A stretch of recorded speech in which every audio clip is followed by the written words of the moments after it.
There's so much going on here, Nancy. We've got the blood at the house. We've got this mystery DNA. We've got ransom notes that may or may not be real, all of this stuff. So what really stands out to you at this point in this investigation? At this juncture, well, frankly, there's been a kick in the teeth, and that is the DNA found on the glove near Nancy Guthrie's home did not get a hit in CODIS. That is a big blow, but it's not the end. In fact, the investigation is really just beginning. I believe that the DNA inside the home is much more likely to be connected to the perpetrator than the DNA on a glove, a random glove found over a mile away from her home. There's no doubt in my mind that the perp left behind at least touch DNA, if not saliva DNA. So I think right now that is the best lead. That has been sent now to genealogical testing, genetic genealogy. I believe that is a better bet than the glove. Yeah. You have covered, thousands of cases. Does this one feel like it is a burglary gone wrong, or does it feel like a kidnapping for ransom, or does it feel like just something else? Okay, a burglary gone wrong. Let's follow that through to the end. So, a guy comes in to commit burglary. He sees Nancy Guthrie is home. Whoa, wait, you mean an elderly lady is in her home with the door closed and the lights off at 2 a.m.? That's really not a surprise. That doesn't sound like a burglary. But that said, the idea of a cat burglar is really for Cary Grant, right? That normally doesn't happen in real life, where you have the guy in the black turtleneck and the all black and the ninja outfit sneaking around while the person's asleep. That rarely happens. Usually it's a wham bam, thank you ma'am. The person breaks in, steals electronics, steals whatever money they can find, steals whatever jewelry they can find, and hightails it. The last thing a burglar wants is to cart around an 84-year-old lady that has a hard time walking. Where this theory, burglary gone wrong, came from, I don't know, but it's bogus and it's a waste of time. No one should be pursuing that. That didn't happen. So you lean more to kidnapping for ransom or something else here? Because I hate that I even have to ask this question, but do you believe that Nancy is still alive? I don't know, but have you found a body? Because I haven't heard anything about a body being found. Cadaver dogs were used far and wide in multiple locations. So right now, without proof that Nancy Guthrie has passed away, she's alive. Ideal in reality, not crazy, zany theories somebody posts on Twitter. Right now, Nancy Guthrie was taken for a reason. A burglar would not take her with them. Typically, when a burglar does break in and finds the occupant home, they turn tail and run. They don't want an encounter. Typically, burglars break in to steal, number one, rape, number two, and they leave the victim there, dead or alive. That didn't happen here. Do I think she's alive? Yes, I think she's alive. Yes, I know she doesn't have her medication, we think, but I have no reason to believe she's dead. That's just sheer speculation that she has passed away. You know, the sheriff said that he believes it could be weeks, months, or years before Nancy Guthrie is found. What are your thoughts on that? I know that Sheriff Nanos, in his wisdom, stated the case may take a year to solve. Why doesn't he stop talking? That's a big question right now. Does anybody know the answer to that? Do we need the FBI to take care of that too? To tell a group of men and women that are going 24/7, 365, blood, sweat, tears, trying to find Nancy Guthrie, it could take a year? And what do you think that means to the family? She could be passed away in a year. She's already 84.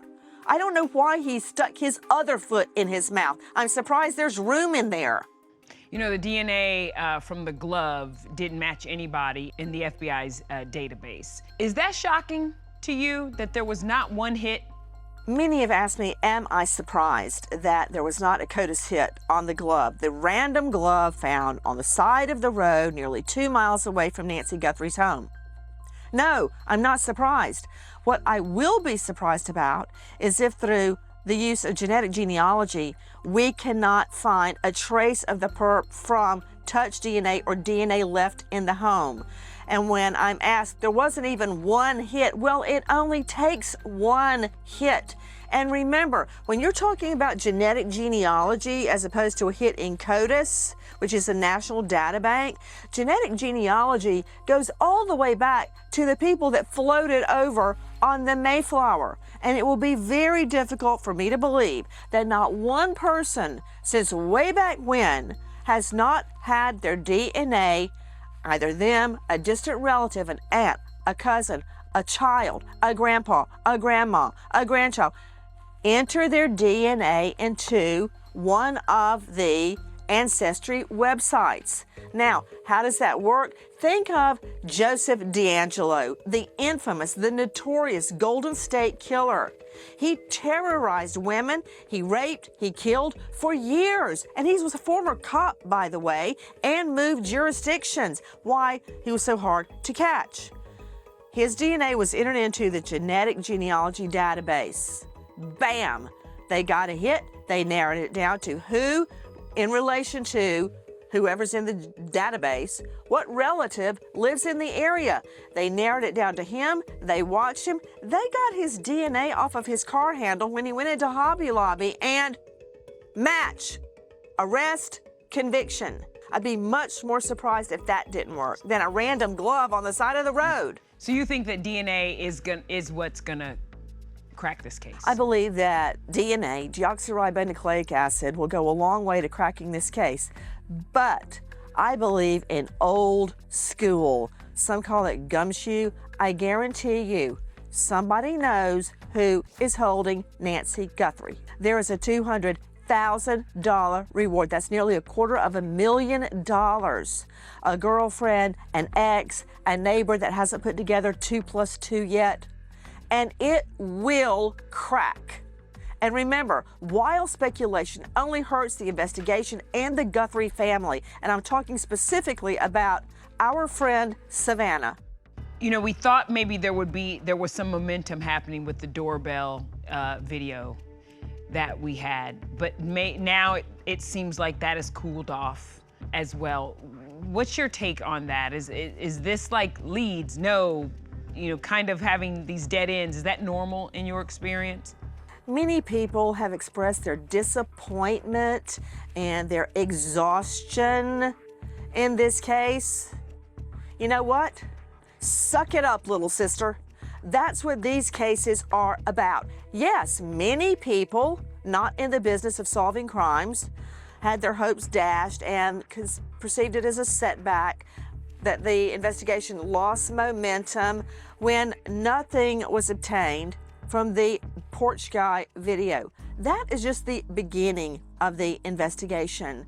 An investigation of this nature is not a sprint, it's a marathon. And you have to have the guts and the backbone and the perseverance to keep on and not give up every time there's a setback. No case is ever solved on day one. And what you see at trial, that is the culmination of all the wins. All the fingerprints you did find, the DNA that did match, the eyewitnesses that did come forward. You don't hear about every setback, every time something didn't work out. Every investigation is full of false leads. Rarely do you get your guy on day one. That's the nature of this business. Do you believe the person that we did see on that video, though, is the person who did something to Nancy Guthrie? I mean, we've only seen one person with the backpack and the glove on. Do you believe that's the person that did it? It was around the time that, you know, her heart monitor separated from her Apple Watch. We've seen that person. That's who we're looking for? Think that through. You think another guy showed up on the porch at 1:45 a.m. and her heart monitor was disconnected, the pacemaker disconnected from Bluetooth around 2 a.m. and now she's gone? Yes, that's the perp. That is the perp. He may be working with someone else or maybe an accomplice. I wouldn't be surprised about that because it's hard for me to believe the same guy that tried to put grass on the porch cam is the same guy, if they're connected, that wrote a fairly concise and eloquent ransom note. There may be an accomplice, but that's the guy, trust me. And thinking to that, now I think about the fact that Savannah Guthrie, you mentioned her, has had to see that. You've seen the person that has your mother, if we all believe that is the case. You know, she stepped away from the Today Show to be in Tucson this whole time. Does all this media attention surrounding her, because she is so high profile, does this help the case? Does it hurt the case? The high-profile nature of this case, largely because of Nancy's relation to her daughter, Savannah Guthrie, helps the case. As many naysayers like to point out, other missing people do not get this attention or this many resources, so it is helping the case. More resources, more eyes, more people interested, more people sleuthing. Yes, it helps the case. I only wish every case could get this much attention. We know that you have been through this with a fine-tooth comb, Nancy. So is there anything else that's significant to you? And what is your gut telling you right now about this case? I believe the case will be solved.